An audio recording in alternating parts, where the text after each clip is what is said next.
All right, here we are again with our final segment on World Crisis Radio. Got to push ahead. Can't hear the Beethoven.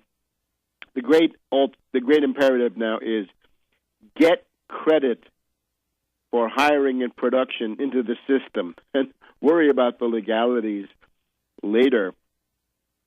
The question now is there will be a meeting of the Federal Open Market Committee next week. Midweek, I think. The 21st is the day I have in my head. In time for this, we've got to basically spread the word. The way to get a recovery is to lean on Bernanke, to jawbone the Fed, to force them, to oblige them to do what they don't want to do, which is to offer credit for production. And the way to do this is Federal Reserve must issue a tender offer in the form of a rediscount guarantee for the bonds of states and multi-state authorities like the Port Authority of New York, New Jersey, and all others. $1 trillion. They're willing to buy $1 trillion of bonds, and they're willing to buy bonds at par value, 100 cents on the dollar, that have a 0% coupon and the maturity between 50 and 100 years. Let's go all the way. If it's 100 years, you pay 1% a year, but you get a recovery.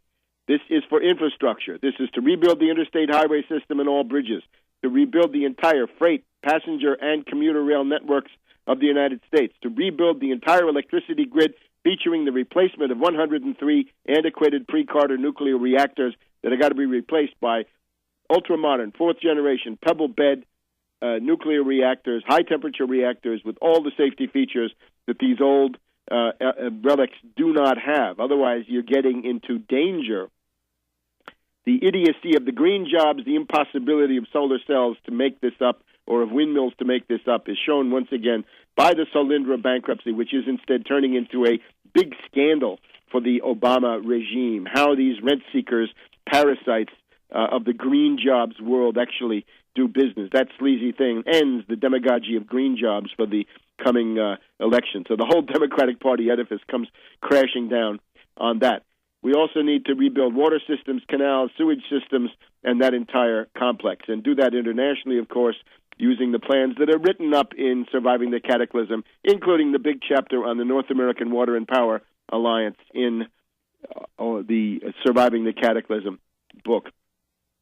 Now, the plan of the Fed is to do the twist, and the twist means to move your debt from short-term securities into longer-term maturities. Unfortunately, you begin to lose some interest rate differential on this, but on the whole, it's better to have a stable long-term debt. But this by itself does nothing. This is basically eyewash.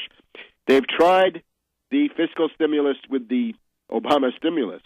It helped. It certainly did. And you'll feel, when it completely expires, you'll feel how much it helped. It did help. Didn't create zero jobs. It created or saved quite a few. But it was not enough. It was Keynesian, and therefore it did not provide a self-sustaining recovery. You've also tried the monetary stimulus, right, the hot money through the Federal Open Market Committee. That's been tried and failed.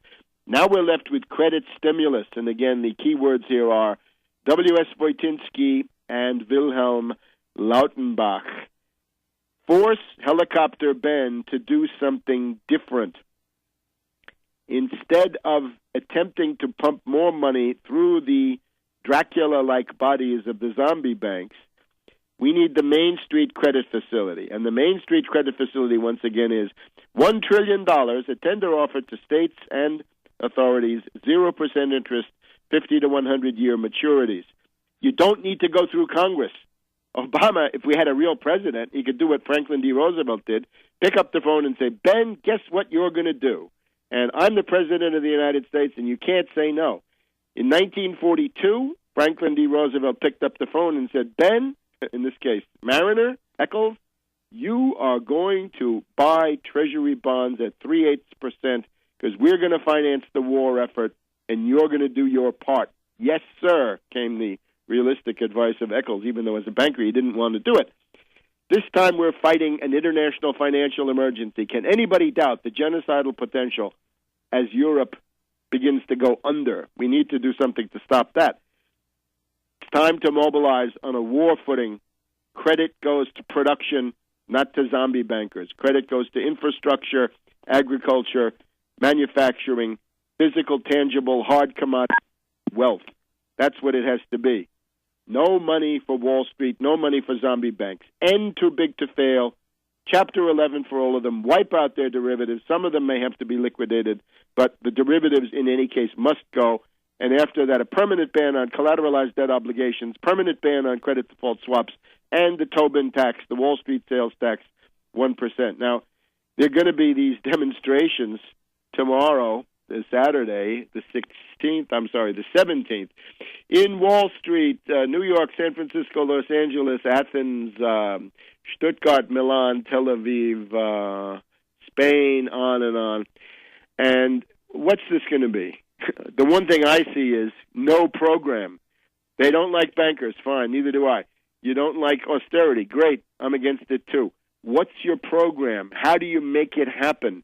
If you don't want these finance oligarchs to rule, you've got to be ready to take power. If you don't like the policies they're putting through, you've got to force through other policies.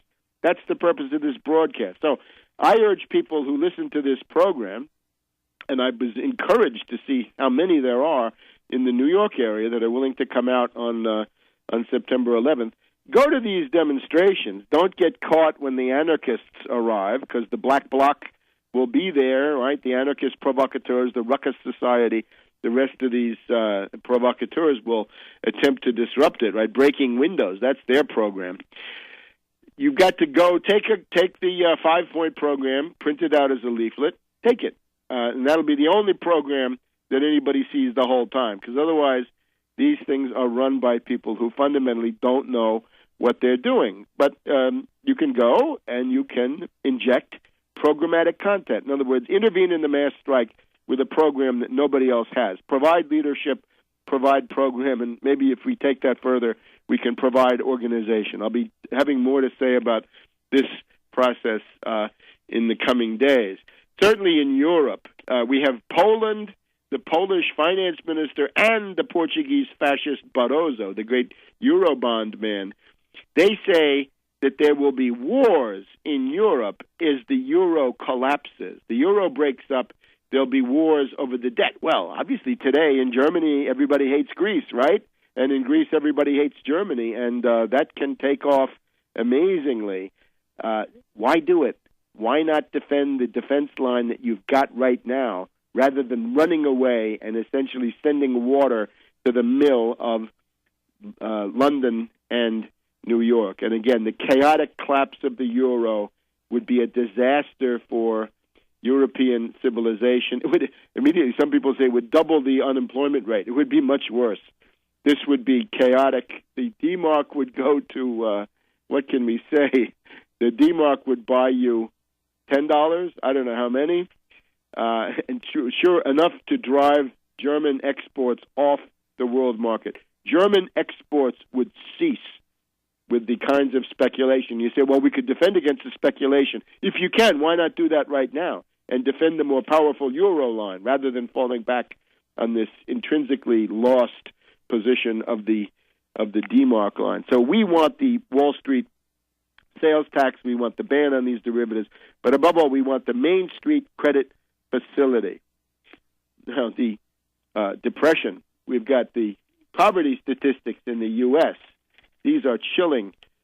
We've got a decline of, this is now government statistics, a decline in median income of 2.3% from 2009 to 10. We're told that there are now, 46.2 million people living in poverty. This is $22,000 for a family of four. It means that real poverty begins at a much higher level.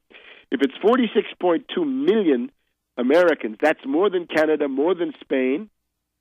If you add in the people that are really living in poverty, in other words, a more realistic definition of poverty, you get up to the 55 to 60 million area. So we've got a whole France, a whole England, the United Kingdom, or a whole Italy, all in poverty, just here in the United States.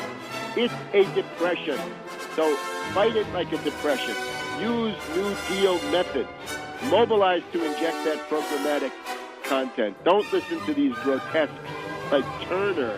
And, of course, Obama is cratering in exactly the way we had predicted. He's cratering a la Carter. Don't listen to the fascist Governor Perry, who says that Social Security and the New Deal reforms are a Ponzi scheme. But mobilize for the program you find at the top of my website, the 5-point program. It's the only comprehensive one. Inject that into these demos and get going. And we'll see you next week on World Crisis Radio.